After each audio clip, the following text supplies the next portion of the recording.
देश भर में रक्षाबंधन का त्योहार हर्षोल्लास के साथ मनाया गया। राष्ट्रपति रामनाथ कोविंद और प्रधानमंत्री नरेंद्र मोदी ने देशवासियों को दी शुभकामनाएं।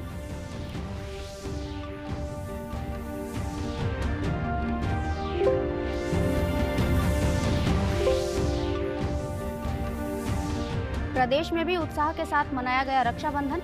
महिलाओं और बच्चियों ने अपने घर से दूर देश की सुरक्षा में तैनात बीएसएफ के जवानों को रक्षा सूत्र बांधकर राखी का पर्व मनाया।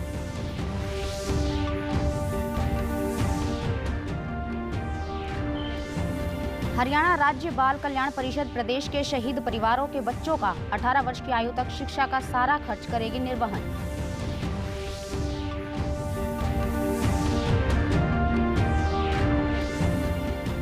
और प्रदेश में लगभग 1,46,00,000 से अधिक कोरोना रोधी टीके की खुराक दी गई। रिकवरी दर हुआ 98.66%। नमस्कार, मैं ममता रानी। अब समाचार विस्तार से। रक्षाबंधन का त्योहार आज देश भर में पारंपरिक हर्षोल्लास के साथ मनाया गया। इस त्योहार पर बहनें अपने भाइयों की कलाई पर राखी बांधती हैं और उनके सौभाग्य, अच्छे स्वास्थ्य और खुशहाली के लिए प्रार्थना करती हैं। वहीं भाई अपनी बहनों की सुरक्षा और उन्हें सहयोग का संकल्प लेते हैं और उन्हें उपहार प्रदान करते हैं। राष्ट्रपति रामनाथ कोविंद ने भाई बहन के त्योहार रक्षाबंधन पर देशवासियों को शुभकामनाएं देते हुए कहा कि रक्षाबंधन के पावन अवसर पर भारत और विदेश में रह रहे सभी देशवासियों को हार्दिक बधाई और शुभकामनाएं। रक्षाबंधन का त्योहार भाइयों और बहनों के परस्पर प्रेम, स्नेह और विश्वास का प्रतीक है। यह पर्व हमारे समाज में मेलजोल और सौहार्द की भावना को प्रगाढ़ करता है। हमें राष्ट्र निर्माण में बेटियों की सहभागिता बढ़ाते हुए उनकी सुरक्षा सुनिश्चित करने के लिए समर्पित होना चाहिए। प्रधानमंत्री नरेंद्र मोदी ने सभी देशवासियों को रक्षाबंधन की शुभकामनाएं दी हैं। प्रधानमंत्री ने अपने ट्वीट संदेश में लिखा कि सभी देशवासियों को रक्षाबंधन के पावन पर्व पर ढेरों शुभकामनाएं। प्रदेश के राज्यपाल बंडारू दत्तात्रेय ने रक्षाबंधन के पर्व पर प्रदेशवासियों को शुभकामनाएं देते हुए कहा कि हमारे देश के प्यार करने वाले लोगों को एक पवित्र त्योहार रक्षाबंधन पर हार्दिक बधाई और शुभकामनाएं। बहन और भाई का एक महान त्योहार रक्षाबंधन हमें एक दूसरे के सम्मान और रक्षा करने का पवित्र संदेश देता है।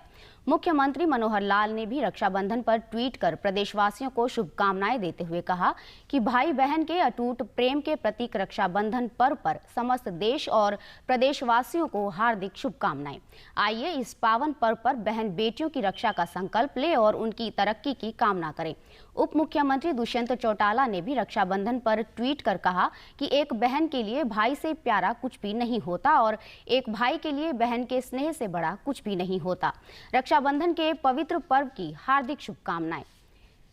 प्रदेश भर में रक्षाबंधन का त्योहार हर्षोल्लास के साथ मनाया गया। गुरुग्राम के बीएसएफ ट्रेनिंग सेंटर में महिलाओं और बच्चियों ने अपने घर से दूर देश की सुरक्षा में तैनात बीएसएफ के जवानों को रक्षा सूत्र बांधकर राखी का पर्व मनाया। जवानों की कलाई पर राखी बांधकर लड़कियां काफी खुश थी और गर्व महसूस कर रही थी। जो जवान अपने घर नहीं जा पाते, जो राखी नहीं बनवा पाते, आज मैं उन्हें राखी बनाई हूँ। मैं ये चाहती हूँ कि हर साल मैं यहाँ राखी बांधने आऊँ जवानों को। जो मेरी और भी बहनें, मैं उन्हें भी कहती हूँ कि वो यहाँ राखी बांधने आए। मेरे को बहुत अच्छा लगा, जो बॉर्डर पे सुरक्षा करते हैं उनको राखी बांध के मेरे को बहुत अच्छा लगा। मैं आज अपने भाइयों, जवान भाइयों को राखी बांधने आई हूँ। मैं यहाँ पे हर साल आऊँगी। मेरे को यहाँ पे आके बहुत अच्छा लगा। बीएसएफ के जवान राखी बंधवाकर काफी खुश थे और उन्होंने देश की रक्षा के साथ साथ देश की हर बहन की रक्षा का वचन दिया। उन्होंने कहा कि बहनों द्वारा बांधे गए रक्षा सूत्र से प्रेरणा लेकर वे देश की सीमाओं पर अपना सर्वस्व न्योछावर करने को तैयार हैं। बहुत हर्ष की बात है कि हमें ये एहसास नहीं हुआ कि हम अपने घर से दूर हैं। हमारी बहनें, हमारी राष्ट्र की जितनी भी बहनें, वो सब हमारी बहनें हैं और हम यही मान के चलते हैं। और बहुत खुशी हुई कि वो लोग बहनें हमारे बीच आके हमें राखी बांधी। आज इन बहनों के बदौलत ही हम इस सीमा को महफूज रखे हैं, माँ भारती के सफ़ेद आंचल को बेदाग रखे हैं, राष्ट्र के आन बान शान तिरंगे को अक्षुण्ण रखे हैं। इनकी रक्षा सूत्र ही हमें ये प्रेरणा देती है कि हम सहर्ष अपने सर्वस्व न्योछावर कर देते हैं सीमा पर।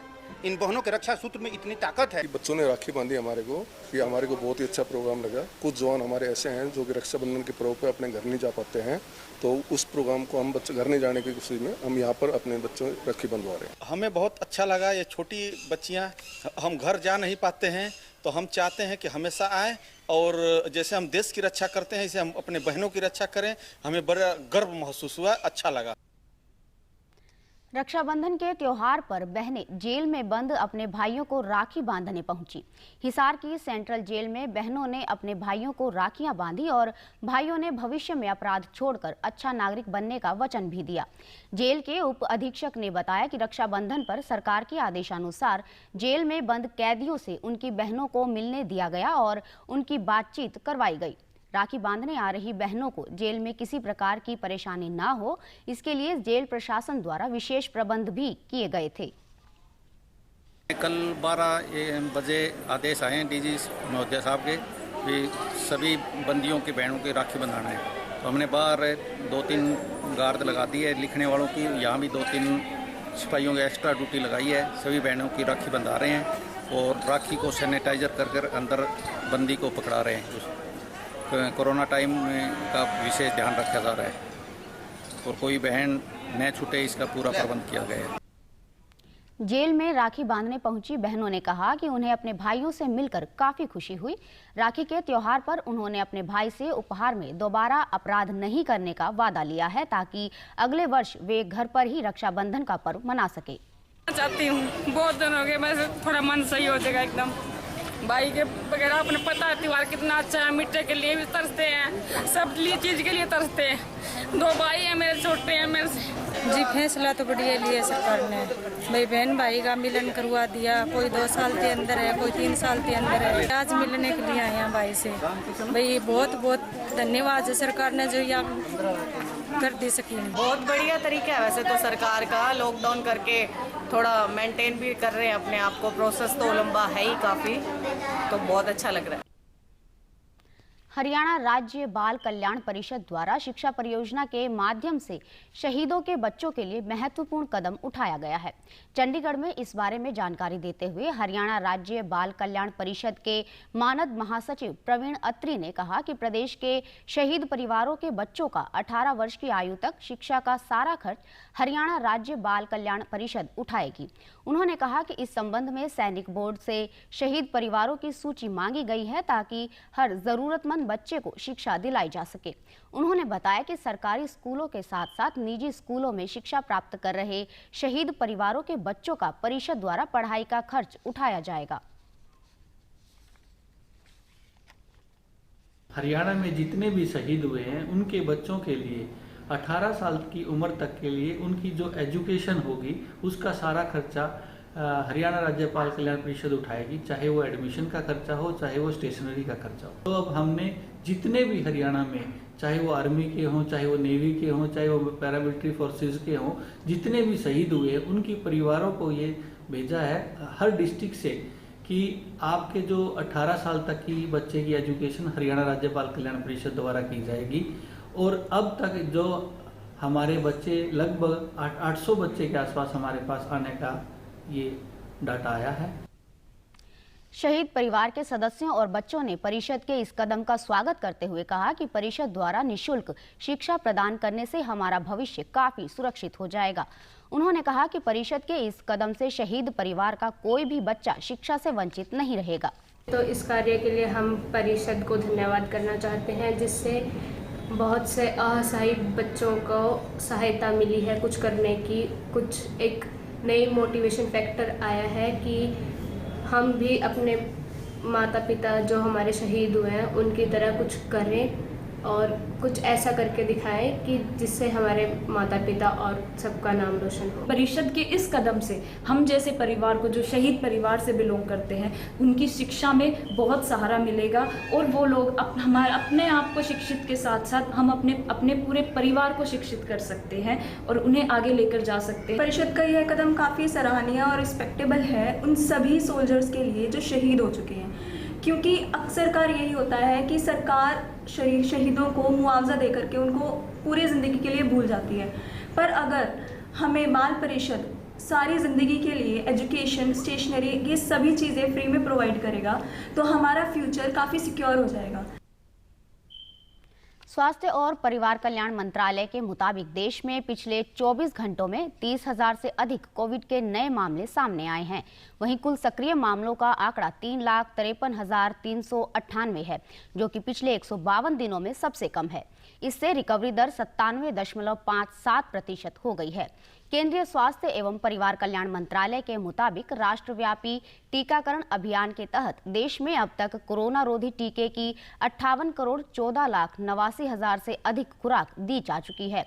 प्रदेश में भी अब तक कोरोना रोधी टीके की लगभग 1,46,62,000 से अधिक खुराक दी जा चुकी है।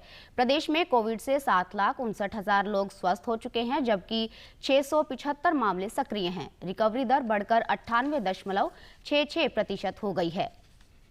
डीडी न्यूज हरियाणा पर देश और प्रदेश से जुड़ी खबरों को विस्तार से जानने के लिए आप हमारे साथ फेसबुक, ट्विटर और यूट्यूब के माध्यम से भी जुड़ सकते हैं। हमसे जुड़ने के लिए आप हमारे सोशल मीडिया हैंडल को भी फॉलो कर सकते हैं।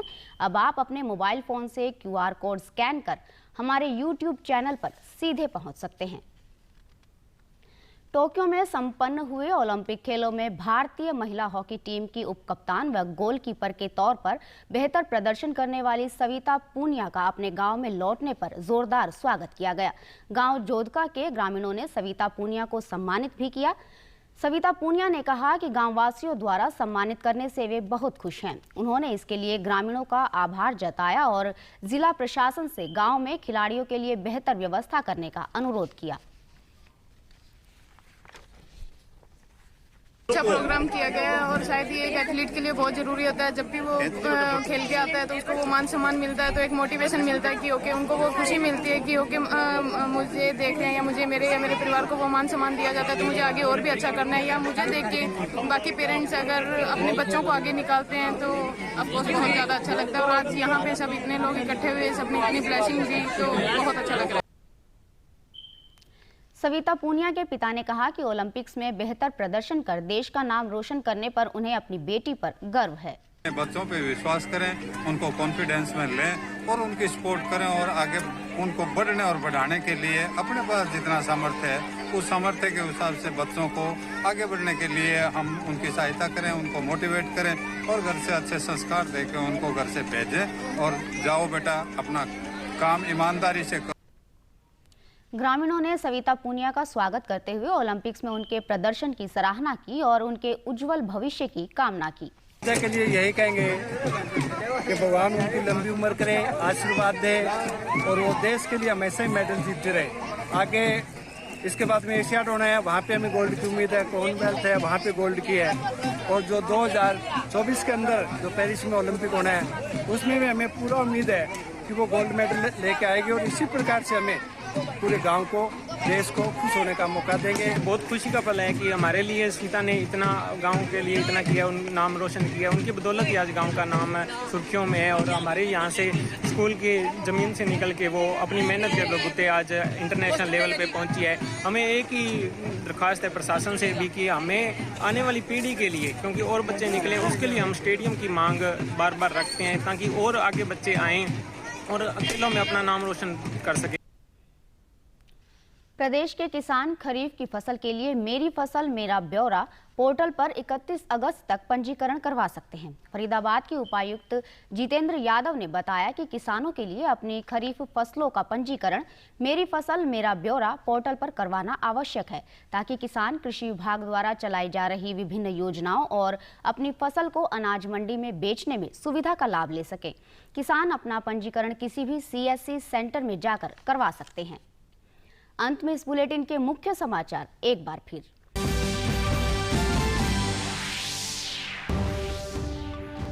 देश भर में रक्षाबंधन का त्योहार हर्षोल्लास के साथ मनाया गया। राष्ट्रपति रामनाथ कोविंद और प्रधानमंत्री नरेंद्र मोदी ने देशवासियों को दी शुभकामनाएं।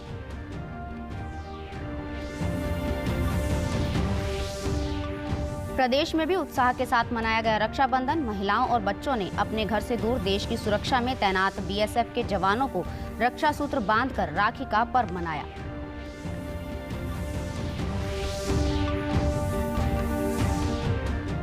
हरियाणा राज्य बाल कल्याण परिषद प्रदेश के शहीद परिवारों के बच्चों का 18 वर्ष की आयु तक शिक्षा का सारा खर्च करेगी निर्वहन।